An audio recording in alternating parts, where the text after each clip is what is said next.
No, your eyes do not deceive you. This TikTok user truly believes that Ultra Kaioken Goku is the worst summonable Ultra of all time and has had no impact on the game whatsoever. I don't understand why you even did this to yourself. This made you look so fucking stupid. This shit make you look so stupid. And this isn't even the worst of it. Over these past few weeks, I have started to notice that the DBL TikTok community has become a platform known for having the worst takes known to human history. Don't get me wrong, Reddit, X, and YouTube all have their fair share of really bad takes. But TikTok, for some reason, seems to be the worst of them all. So for this video, we're going to take a look at a variety of bad takes to get to the bottom of why TikTok is home to so many bad ones. Alright, with all that out of the way, let's get back to this Kaioken Goku take.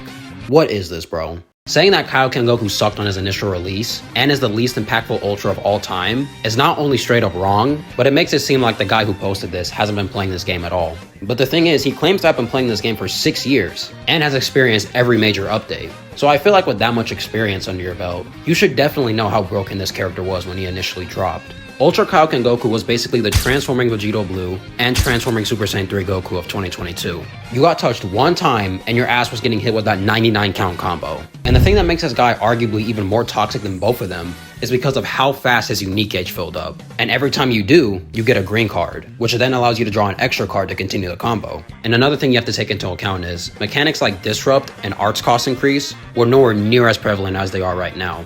So essentially, there was zero form of punishment for this guy's combos. All you had to do was hit your opponent once, combo for a bit, charge up your gauge fully to get the green, use the green and get another card to continue the combo, and just keep repeating that same process basically forever. This character was beyond broken. It took the combined might of the androids and MUI Goku, two of the most broken red characters in the game's history, to put this guy in the dirt. Even though his reign of terror wasn't long, he still created such a toxic environment for the game. The rest of this list is pretty flawed as well. There's a lot of characters that could be rearranged into different spots, but it was mainly the Kaioken Goku take that pissed me off. In what world are you gonna have Ultra Broly, this actual piece of garbage, over this combo demon? Coughing Baby versus Hydrogen Bomb ass matchup.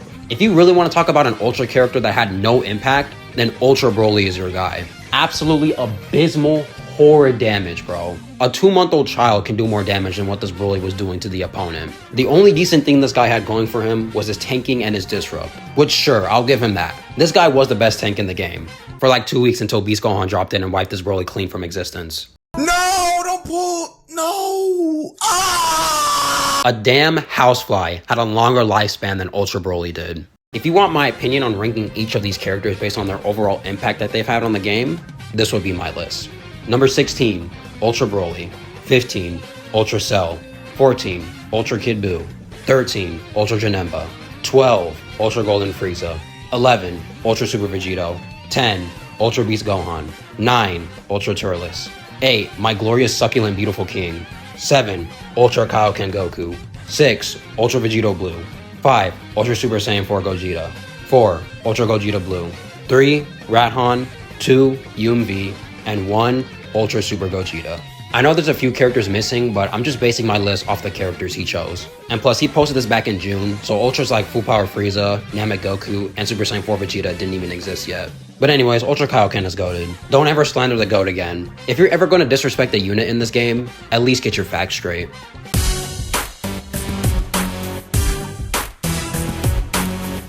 I think this person might be speaking French, because, motherfucker, who is we? Did bro actually think we was gonna agree with them? It's not just him, but I don't know why DBL players as a whole have the mindset of fusions being needed in every celebration. I get it. Vegito and Gogeta are the most hyped characters when it comes to the games. They've got the coolest moves. They're always the most overpowered. It's pretty obvious why they're so popular within the community. I love Gogeta and Vegito myself. I'm not gonna sit here and act like I don't giggle and kick my feet every time I see my glorious kings on the screen. But getting the same character for every single celebration, instead of letting other characters get the time to shine in the spotlight, gets very old. And I'm not the only one with this opinion, because the comments on this post were genuinely frying this dude, straight up bullying him. Look at the like to comment ratio. That's how you already know it's over.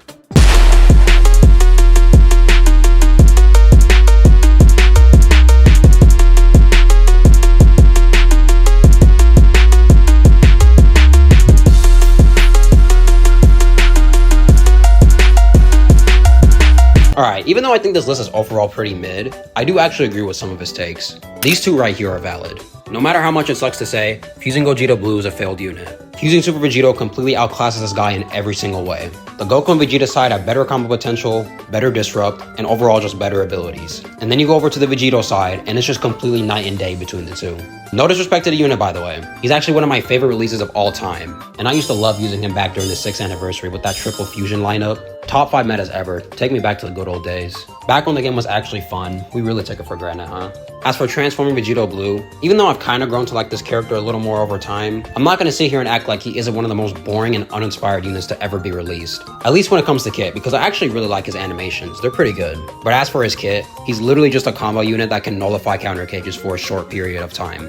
Pretty good takes with these two, but as for the other three, yeah, I don't know what the hell happened. Starting with Super Vegito first. So his point is that LF Cooler was never meant to be a direct counter to Vegito, but instead he was made to counter Ultra Super Gogeta and Bardock. While yes, it is true that Cooler was made to counter all Super Saiyans due to his ability right here, that doesn't mean he was not a direct counter to Vegito. He was, and the answer for this is really simple. It's because he's red. If Cooler wasn't made to be a direct counter, then he would have been any other color besides what he is. And the fact that he gets extra damage towards Super Saiyans, you know, the whole point of this guy's character, and on top of that locks you in for 3 sub counts on hit with the strike card, which allows him to incinerate his ops as quickly as possible, that seems like a direct counter to me.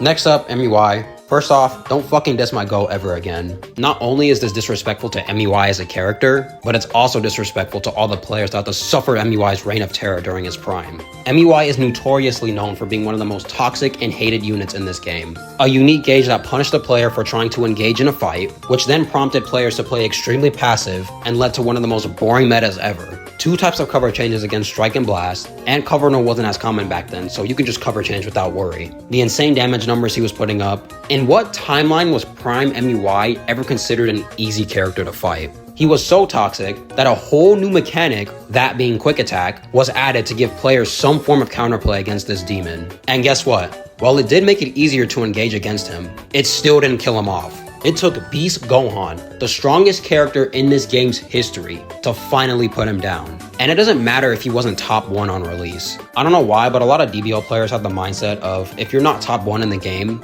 you just suck. Ultra Super Saiyan 4 Vegeta and Ultra Namek Goku aren't top 1, but does that make them any less dominant than they are right now?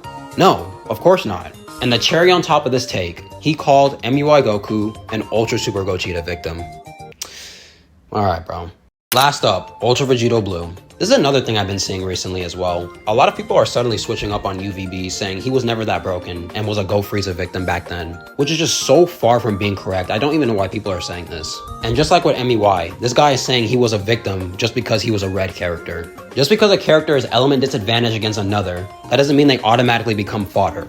Unless it's a situation like Cooler and Vegito, where Cooler was specifically designed to be a Super Saiyan smiter. This guy also claims that UVB was only good because of Ultra Rose, and that just doesn't make sense to me at all.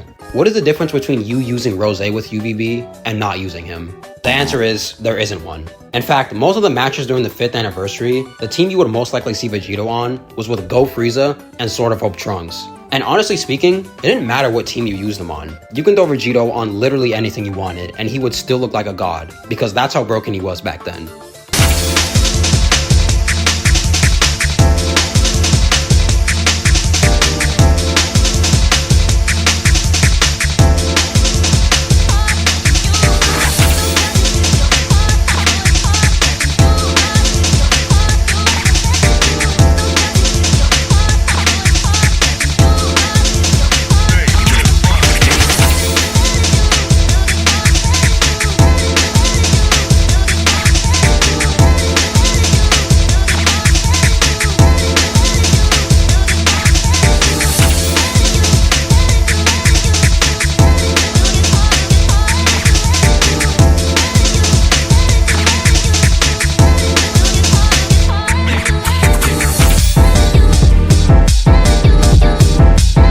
Jesus fucking Christ, dude. I don't think I have ever, and I mean ever, seen a more disoriented, unorganized, chaotic, jumbled, clusterfuck nigga nonsense of a take like this. This is an abomination against God. Let's be mindful of the date here. This list was made during the beginning of the 7th anniversary, and you're telling me this individual right here, actually, you know what? I'm talking to you directly now.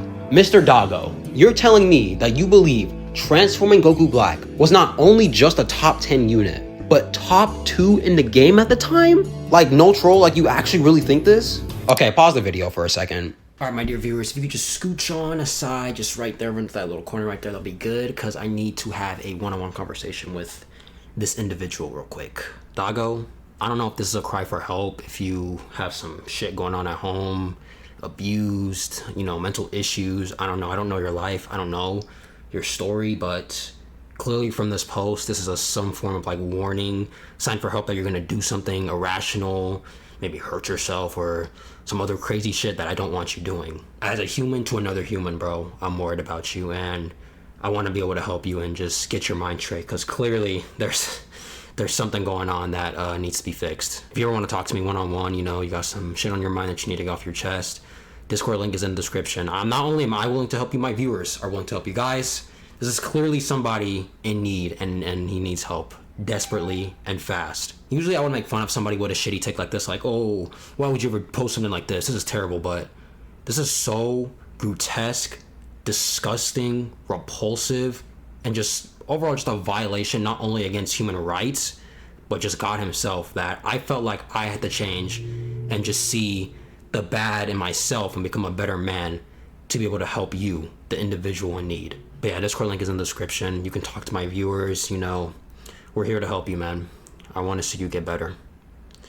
Seriously, I want to see you get better. There are so many other things wrong with this list. Like, why is Miniku all the way at the bottom? He should be top 10 minimum. DKP being above Godku and Rev UI? I just actually don't understand. Yeah, I'm about ready to move on from this list. It feels like I'm committing a sin by just looking at this. I feel dirty. As a matter of fact, I need a shower. Hold on, give me a second. I'm gonna go take a shower.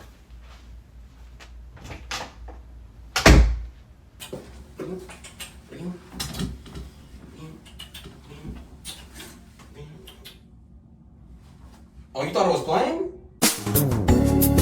Alright, hold up. Before we even get started with this list, there's already a problem. Beast Gohan, Father Son Kamehameha Radhan, LF Namek Goku, and LF Vegito Blue are all in honorable mentions. What? Also, why in the hell are these guys here? They are nowhere near the most dominant characters of all time. Ultra Kid Buu only had like a month of relevancy before UVB erased them from existence. And these guys were of course great on initial release, but not even close to being the best units of all time in the game. Ultra Super Gogeta, Rose, and Zenkai Bardock are fine though.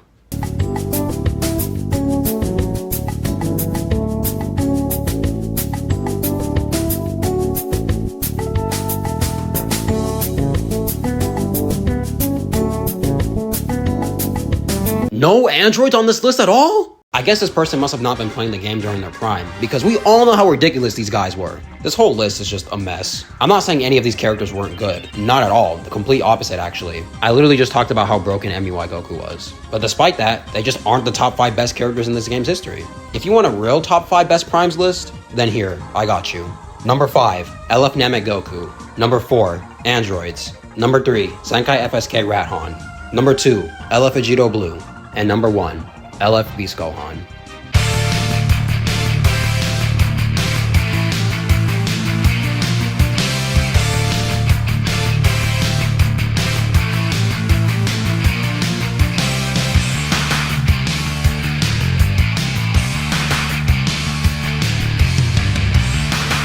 Brother, I hate to break it to you, but you did not go 7 for 7. The only take that was actually valid was the Pan one. I do actually agree with you on this one. As for the rest of these takes though, these were not it.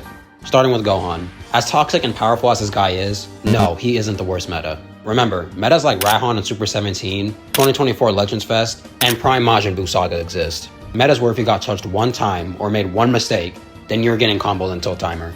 And of course, as for Radhan and UMV, characters you can't even properly engage against without getting punishment for it. And saying Gohan is more toxic than Daima is kind of difficult to say. At least with Gohan, you're actually able to move your character and click your cards and use your Rising Rush. With Daima, you're getting paralyzed every 5 seconds, having your ki taken, buffs taken, cards being locked, Dragon Balls being taken, and being disrupted constantly. There was also the subcount manipulation where Daima characters could just switch out every 2.5 milliseconds. And of course, who could forget about the constant healing? This team was simply unkillable. In my personal opinion, Daima was much worse. Cause at least Gohan would just kill me quickly. Daima just prolongs the fight and just makes it so irritating. 4Q not being toxic, I don't even know how anyone can say this. If you're referring to Forku just on his own, then sure, he isn't that bad. But when he gets paired up with Daima, then there's no way you can go around saying that. UMV being the best aging Ultra isn't correct either. Despite the impact UMV had on the game and how long he's lasted as well, Ultra Super Gogeta clears every day of the week. It was up until part 3 of the 7th anniversary where we really started to see the downfall of UMV. So back to his initial release and up until this point, UMV lasted around 9 to 10 months. Ultra Super Gogeta, on the other hand, actually ended up surviving the 4th anniversary power creep, and Cooler, who was a direct counter to Super Saiyans. But of course, like many other characters, he finally started to see his downfall when Beast Gohan dropped. Oh, but it isn't over yet. Thanks to Ultra Gogeta Blue, who released a few weeks later, Ultra Super Gogeta was able to make another comeback. And I would say he lasted a good while until Ultra Rose dropped, because by that point, Super Gogeta's defenses and damage have just completely aged out. And Rose being green meant that Gogeta was done for, permanently this time. So in total, Gogeta lasted around a year and 2 months. I think it's pretty obvious who aged better. Cell being the best character in the game is just pure cope and delusion. If we take a look at the date, this was posted in June 10th, meaning that Transforming MUI Goku had already dropped, and bro is calling Cell the best character in the game.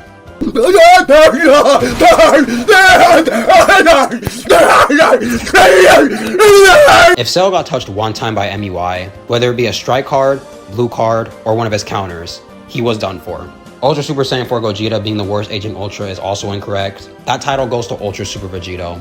UG4 lasted for about a good 2 months before UMV put him in the dirt permanently, while Ultra Super Vegito literally lasted from his initial release to when LF Cooler dropped, which was like 2 weeks. Even Ultra Broly had a longer lifespan. Even though Beast Gohan cut Broly's time in the spotlight really short, he was still able to survive just a little bit longer than Ultra Super Vegito. And lastly, there's this, which is by far the worst take on this list. Beast is not even close to the best festival unit of all time. How can you even say that when you know characters like Ultra Super Gogeta and Ultra Gogeta Blue exist? Not to mention my glorious Succulent Gold Ultra UI Goku literally released a month after Beast, who was way better.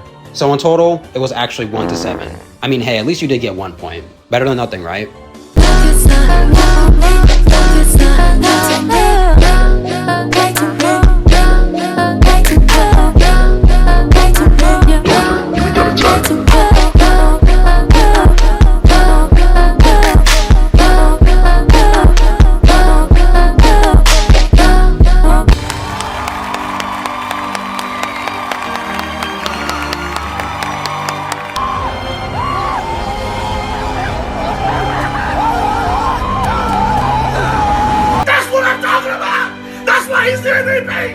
That's why he's the GOAT! The GOAT! We did it, guys. We finally found a good take. I was really losing hope for a second. Truly, I didn't think it was possible for a good take to exist on this platform. But thankfully, someone was finally able to prove me wrong. Shout out to Gohan Hater. Holy shit, I just realized you're a Gohan Hater? Top 5 TikTok accounts of all time. Guys, this is unacceptable. He should be at 10k followers minimum. Go follow this guy immediately. Alright, so now that we've taken a look at the examples, there's still one question that remains. Why does DBL TikTok have such abysmal takes? There was only 2 answers I was able to come up with. One of them being rage bait, and the other one being that most of DBL TikTok are new gens. It's pretty obvious that some of, if not most of the examples we looked at, are rage bait. A good way to tell is just simply by looking at the person's account and seeing the type of content they make. If every single video is just an egregiously horrible take, then it's most likely rage bait and they're just doing it for engagement. Which that's fine, there's no problem with that. In fact, I've literally done it before. But it really doesn't help the negatively tainted reputation DBL TikTok already has. As for the new gens, it's kind of obvious as well. Like that one Goku Black take, there's no way that person has been playing the game for more than 3 months max. If this is actually a 6-year-old vet making a list as horrible as this, then there is truly no hope for this community. Anyways, hope you guys did enjoy this video, and let me know your opinions on DBL TikTok in the comments below. And with all that being said, thank you so much for watching, hope you have a blessed day, and I'll catch you in the next one. Peace out.